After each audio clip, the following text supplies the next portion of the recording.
Só que a produção acabou de me informar que a gente tem uma informação sobre o médico que sobreviveu. O Daniel Proença, inclusive, ele postou um vídeo nas redes sociais afirmando estar bem. A gente tem esse trecho, vamos acompanhar. Pessoal, tô bem, viu? Tá tudo tranquilo, graças a Deus. Só algumas fraturas, mas vai dar certo. Vai sair dessa junto, tá? Valeu pela preocupação, obrigado. Pois é, esperamos e torcemos para que seja uma rápida recuperação do Daniel Proença. Ele tem 32 anos. Agora, Mota, retomando a nossa análise e esse debate que é muito importante, várias pessoas se manifestando aqui, e me chamou a atenção a mensagem da doutora Helena, presumo que seja uma advogada. Ela disse o seguinte: eu vejo que há uma certa leniência ou até um entendimento que as autoridades estão conformadas com essa versão de que o caso está solucionado por conta da decisão do Tribunal do Crime, como se tudo já tivesse sido esclarecido. O que é isso? Pergunta ela.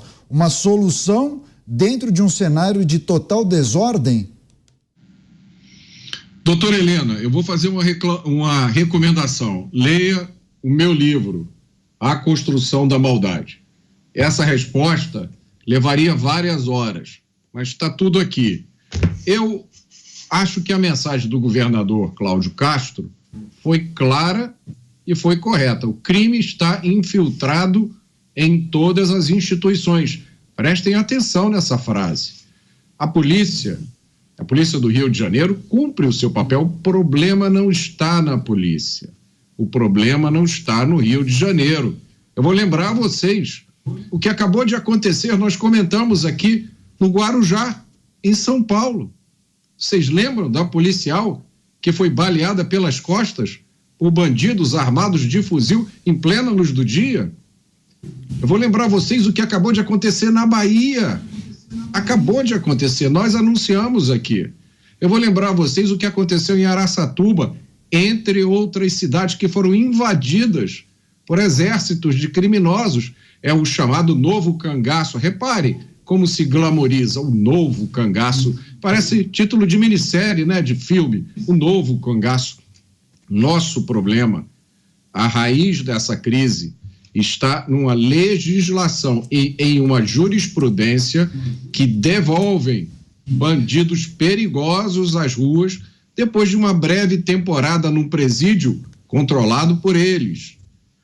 E aí eu vou fazer uma sugestão, mais uma contribuição que o Pingos nos Is faz ao debate nacional. Os ativistas dos direitos dos humanos dizem que você não deve reagir diante de um crime como esse, que você não deve se precipitar, não deve fazer mudanças na legislação, que é preciso deixar o calor do momento passar. Eu acho que é justamente o contrário.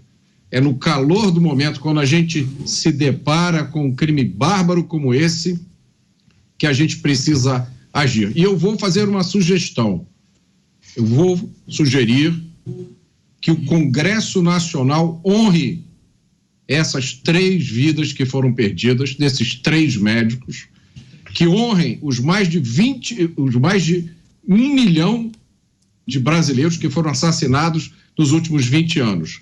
E os congressistas precisam dar uma resposta a esse crime na forma de mudança na legislação penal. Mudem a lei para que a lei no Brasil efetivamente puna esses criminosos, para que o cidadão brasileiro não tenha que esperar a sentença de um tribunal do crime. Então, acabem com o limite de tempo de prisão. Se o sujeito for condenado a 300 anos, que ele fique na prisão até morrer. Acabem com a progressão de regime e qualquer benefício para os criminosos hediondos. Façam que nem na Califórnia, na 3ª condenação por um crime que resultar em morte, coloquem uma sentença mínima obrigatória alta, 40, 50, 60 anos. Acabem com a audiência de custódia, transformem a audiência de custódia, que hoje é um serviço de atendimento ao bandido, transformem essa audiência na primeira audiência do processo criminal, para que os processos andem mais rápido, e acabem com a prescrição do crime de homicídio. No Brasil, o homicídio prescreve 20 anos. Se você mata alguém, some, aparece 21 anos depois, acabou. Senhores congressistas, não caiam nessa conversa dos ativistas dos direitos dos humanos de que é melhor ressocializar do que punir. Crime não é questão de escola. Crime é questão de escolha. Como diz o meu amigo, procurador de Justiça Marcelo Rocha Monteiro, a melhor prevenção contra o crime é a certeza de uma punição severa. Dezenas de pessoas concordando com as suas falas aqui, viu, Mota, no nosso chat, nas plataformas digitais. Zé Maria, esse episódio bárbaro, terrível, aconteceu dias após o anúncio do governo federal daquele plano de segurança para combater as organizações criminosas no país. Não dá para dissociar as coisas, né? O que foi anunciado e esse episódio trágico. As medidas que foram anunciadas, você acredita que poderão resolver o problema, mitigar? Existe uma frase muito interessante de que ninguém pode chegar a resultado diferente fazendo a mesma coisa, tomando as mesmas medidas. A liberação de verbas é importante, mas não é tudo. É a mesma coisa em outros setores, como educação e saúde. O importante é um projeto a longo prazo e que não existe um projeto nacional de segurança pública. Cada estado faz da sua forma, né? Esse combate à segurança, o combate à criminalidade, combate à violência. O Brasil é um país tão absurdo nesta federação que há pouco tempo, hoje ainda podem alguns, mas há pouco tempo você poderia tirar 27 carteiras de identidade. Cada estado e o Distrito Federal emitia a sua carteira de identidade sem absolutamente nenhuma conexão com os outros estados. Uma central foi montada, mas ainda não está em operação, a identidade única. Então, hoje é possível tirar várias carteiras de identidade, por exemplo. A história do governo liberar verbas, encher os cofres dos estados, isso acaba em corrupção. O que é preciso é um programa nacional de combate ao crime. Não é tentativa de zerar o crime, porque isso não existe. O Mota disse muito bem. Eu sempre vejo aqui a caixa de ressonância é Brasília e Congresso. Quando acontece alguma barbárie como essa aí, um absurdo como esse aí se pensa, vamos aumentar a pena de não sei o quê. Não adianta. Não é que eu quero reduzir as penas. É porque se o bandido for condenado a 30 anos, ele estará na rua em pouco tempo. Se ele for pego, se ele for condenado. Então, o que é preciso é a certeza da impunidade. Essa certeza da impunidade, mesmo que numa pena pequena, isso coloca respeito e, é claro, os loucos, os que não tem jeito mesmo, vão cometer crime independente. Local onde tem pena de morte, prisão perpétua, tem crimes. Isso não adianta, mas reduz muito. O que a gente vê nestas imagens, e nós vivemos hoje no mundo de imagens, são pessoas, os que foram mortos, os bandidos, são pessoas que não têm absolutamente nenhum temor. Eles chegam porque têm a certeza de que não existe ninguém armado por ali, se existir segurança não vai atirar neles, chegam tranquilamente, como se estivessem vendendo balinhas no sinal de trânsito. É assim que eles chegam. As imagens mostram a banalização do crime tão grande que chega a assustar. Não é possível que seja assim. No local daquele onde a gente aprende, olha, o Rio de Janeiro, você não pode usar o aplicativo porque pode te levar para uma favela, ali na favela você estará em perigo. Não, essas imagens aí mostram uma naturalidade, uma espontaneidade que nos assusta. E estas imagens vão correr o mundo inteiro. Isso fica cravado na cabeça de todos que pensam em algum momento visitar esta beleza de cidade que é o Rio de Janeiro. Eu, Mota, vi nas suas palavras ali o desenho daquela técnica que aplicaram nos Estados Unidos, a teoria da janela quebrada. A origem é um prédio onde quebra a vidraça de um prédio, né? Se você não reparar imediatamente, haverá um ataque e quebrarão as outras janelas. E você tem que trocar o vidro para dizer, olha, eu quero o vidro inteiro. Picharam a sua casa, imediatamente limpe e pinte de novo, para demonstrar que você quer a parede assim. E a certeza da impunidade vem exatamente desse tolerância zero. As críticas à ação da polícia, para mim, é crítica à polícia, mas elogio à bandidagem. E vem exatamente dando um glamour à criminalidade. A gente vê isso em músicas, a gente vê isso em artes, a gente vê isso em danças, e vê isso, essa postura de achar que é muito bonito você contribuir com o tráfico.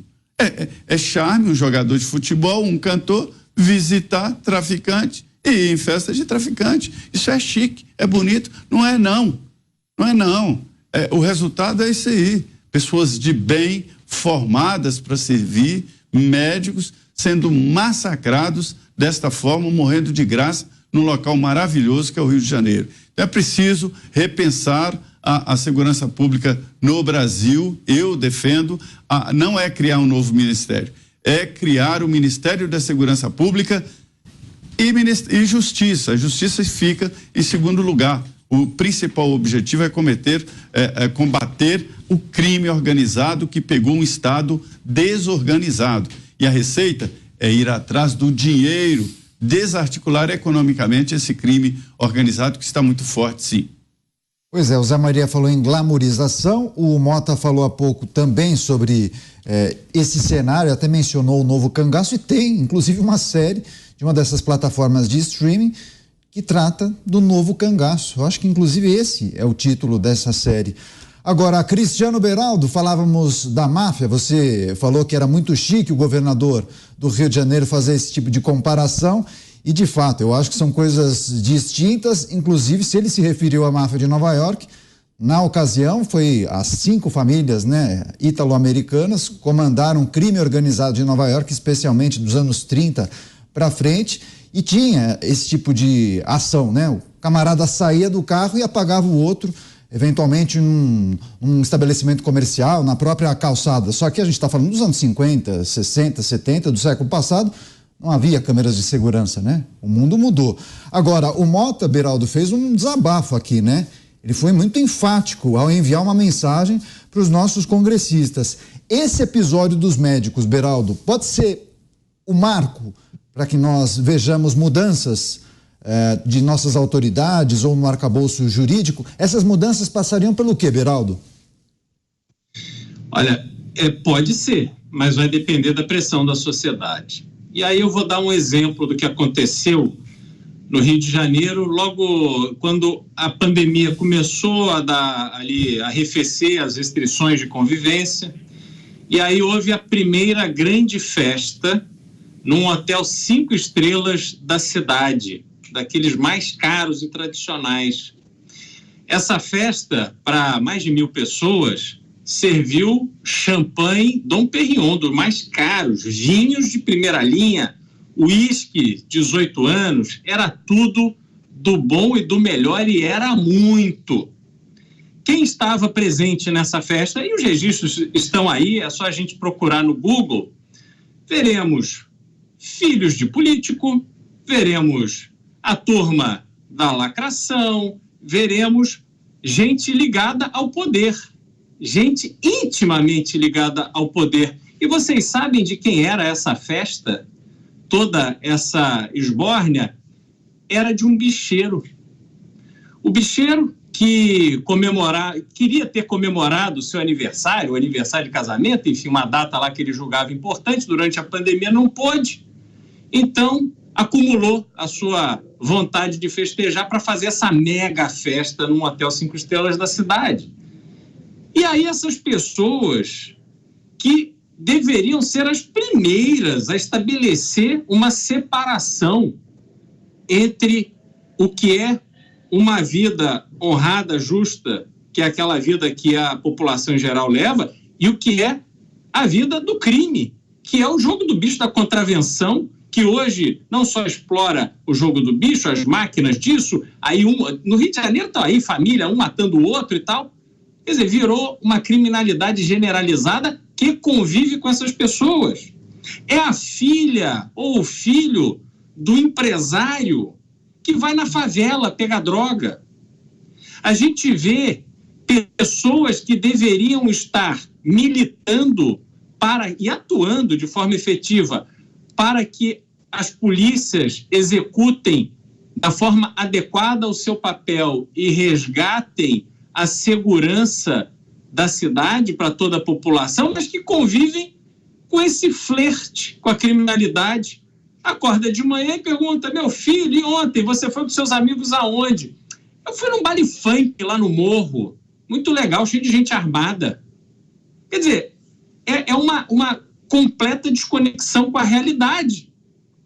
Vive-se um clima que esse combate, né, esse conflito entre o certo, o que a lei manda, o que é correto, o que se espera, inclusive, que essas pessoas que estão ali em posição de fazer alguma coisa façam, mas a sua convivência social ou de seus familiares, muitas vezes, está ali exposto a essa proximidade extremamente incômoda com a criminalidade.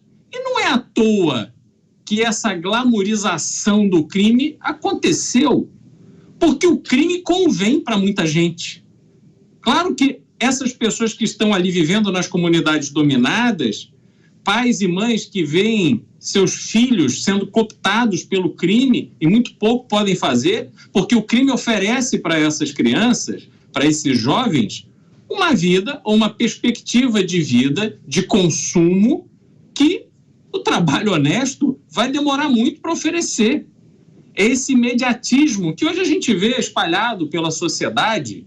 Você está ali na sua rede social, aí vê, a fulana de tal está com a bolsa nova, o fulano de tal está com a camisa não sei da onde, aí todo mundo quer a bolsa, quer a camisa, quer o short, quer isso, quer aquilo. Mas e trabalhar? E ser honesto? E trabalhar pelo país, defender o país, pegar o Brasil e dizer: olha, o Brasil é nosso. Não vão fazer essa esculhambação com o nosso país, isso a gente não vê mais. Então fica muito difícil você acreditar numa reversão quando há esta convivência extremamente incômoda do lícito e do ilícito. É isso sem analisar as músicas, né, Beraldo? Você falou em glamorização do crime. Daria um programa inteiro só para falar dos gêneros musicais que acabam enaltecendo o crime. Agora, Dantas, falamos em glamorização do crime, o quanto atividades criminosas acabam penetrando em vários setores da sociedade, e também se você entende que esse episódio pode fomentar e acelerar as mudanças que o povo brasileiro tanto deseja. Duvido que aconteça isso, Daniel. Na verdade, olha só. Vamos voltar alguns dias atrás, no início desta semana, o ministro da Justiça e da Segurança Pública anunciou o envio da Força Nacional, 300 efetivos da Força Nacional para o Rio de Janeiro, mais 50 veículos, para fazer um apoio na questão justamente da segurança. Esta semana ele foi até a Bahia, que também está sofrendo demais com isso. Aí o Ministério Público do Rio oficiou o MJSP, o Ministério da Justiça, da Segurança Pública, questionando o seguinte: olha, esse envio da Força Nacional, ele tá certinho? Ele tá de acordo com a DPF 635, né? Que é a tal da DPF das favelas, aquela decidida pelo STF que estabeleceu uma série de restrições durante a pandemia para você operar nas favelas do Rio de Janeiro. Olha que ponto chegamos, olha a burocracia. Você acha que combater o crime com esse nível de burocracia vai dar certo? Não vai, não tem como dar certo. Se o ministro não tem poder para enviar a Força Nacional a pedido do governador, porque o Ministério Público vem e se mete no meio e diz: olha, não, peraí, mas vocês ouviram o Supremo? Peraí, como é que é isso? O Ministério Público está preocupado com o quê? Esses promotores estão preocupados exatamente com o quê?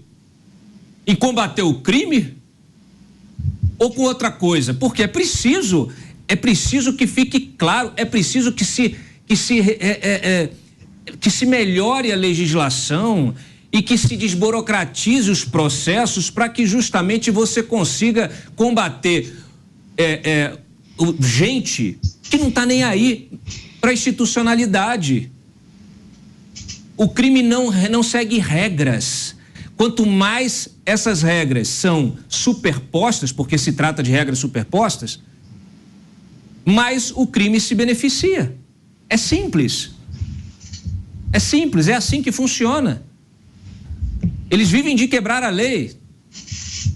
Não importa se tem mais ou menos lei, porque é o agente da lei que tem que cumprir com uma série de... Olha, é muito difícil ser policial no Brasil. É uma tarefa inglória, porque além de enxugar gelo, você ainda toma porrada da mídia simpatizante do crime, toma porrada o dia inteiro, toma porrada de político simpatizante do crime o dia inteiro, toda semana. Como é que você cumpre o seu trabalho? E muitos desses policiais moram em favelas. A maioria mora em favela. E pergunta, vai numa favela e pergunta para o cidadão que mora na favela se ele está feliz em ser controlado pelo chefe da milícia ou chefe do tráfico, que pega o filho dele que está indo para a escola e fala assim: não, você não vai mais estudar não, você agora vai ser o aviãozinho aqui da gente, você vai ser o radinho, você vai trabalhar para a gente que a gente tem uma carreira enorme para você. É inacreditável a hipocrisia com que as nossas autoridades lidam com esse tema. Aliás, nossas autoridades não, todo mundo, a sociedade inteira. É uma hipocrisia, um cinismo assim, é absoluto, absoluto. Eu poderia aqui entrar em diversos exemplos, mas não é preciso, porque eles estão todos expostos, todos os dias, na cara de todos os nós.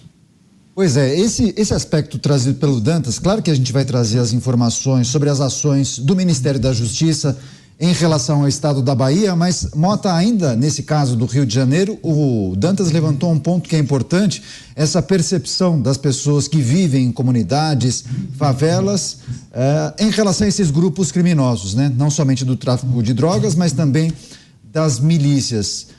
É importante você também trazer esse relato e essas informações para a gente, porque é um problema antigo no Rio de Janeiro, essas pessoas não estão felizes, essa ideia de que esses grupos criminosos cuidam dessas comunidades é uma ideia distorcida, né, Mota?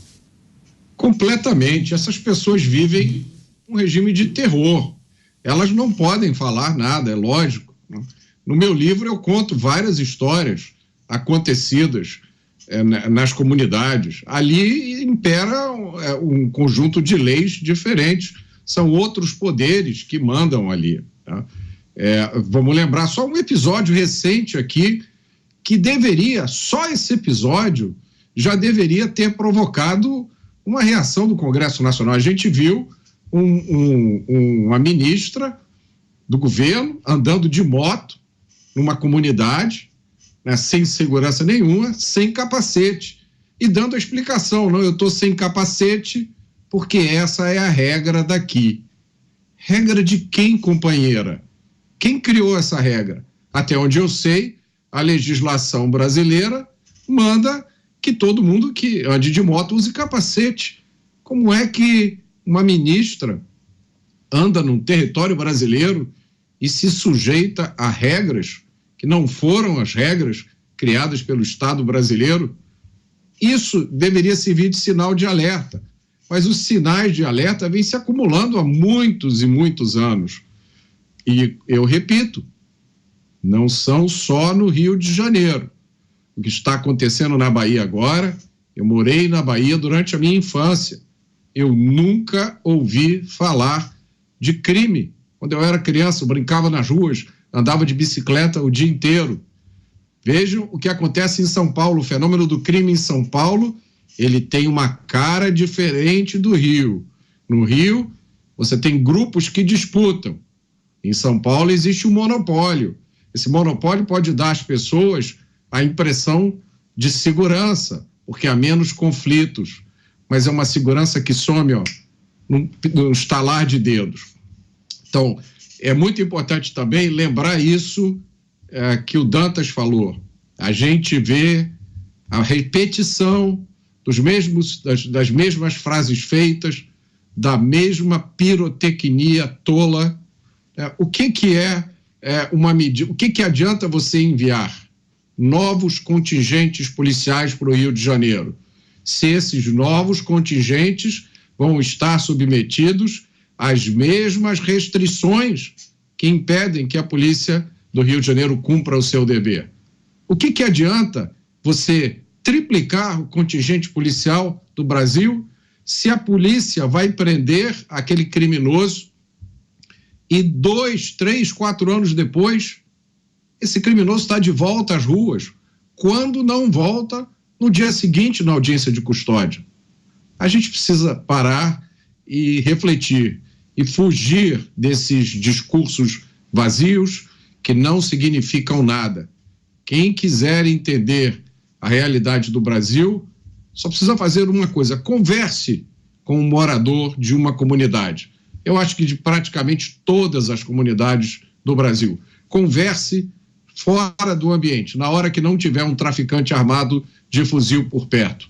Converse e entenda que a absoluta maioria dos moradores das comunidades são de pessoas honestas, são de pessoas trabalhadoras que acordam às 4:30 da manhã, que vão empurrar o seu carrinho de lanches, que vão vender água mineral no estacionamento, que vão trabalhar como garçom, como vendedor, como pedreiro. Essas pessoas vivem uma rotina de medo e terror. Isso só aconteceu porque deixaram que isso acontecesse.